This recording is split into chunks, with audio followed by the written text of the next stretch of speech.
After Kumar's address, uh, today I just want to touch on 4 5 points which I believe can be helpful for any retail finance professional in this business. Uh, First thing is that we, being a finance professional, always think about finance. Rightly so, also. But there is no value of finance unless business is there. Money is the blood of the business, but it has to have a right pressure all the time. The low blood pressure also doesn't help, high blood pressure also doesn't help. So, before thinking finance, always think about business.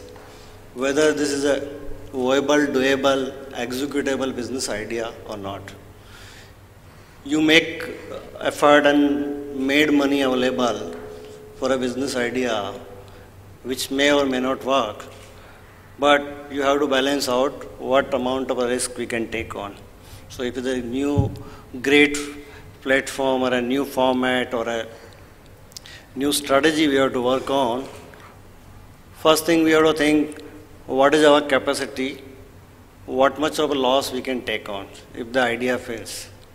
Because every idea will not work, idea is going to fail as well. Now if the idea will fail, that it should not be as big a failure which destroys the whole organization. So in a retailing, if you see the globally also, the most number of insolvency also happens in retail after e-commerce. E-commerce businesses always been built with that. Out of X number of idea, certain number is going to fail only. And that's why it has been always been funded through the equity or a risk capital. So if the idea fails, still you are survives. And the maximum number of failure in a retail business happens not necessary to a failure of idea or a format or a concept you are working on. It also most of time fails because of the working capital management. Because in a retail is all about how you manage your cycle, how much tons you are able to do. If you falters on that, you will not have money left out to get the merchandise. If there is no merchandise, then no sale will happen. If there is no sale will happen, your cost meter will be continue running at the same rate. So whether you make a sale of X or 2X, your cost will, minimum bare fixed cost will remain always the same. So that will start eating up your working capital. If you start doing the losses, either it has to be correspondingly funded through the capital.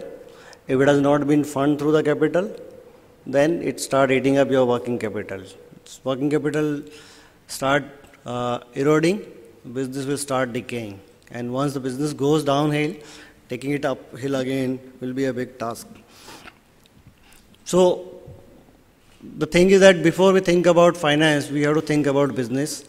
If it is a doable, executable business idea, finance always can be raised to make it happen. But we should be having the other resource available. At times we think that without money we can't do anything. With money only we can't do anything. The thing is like that.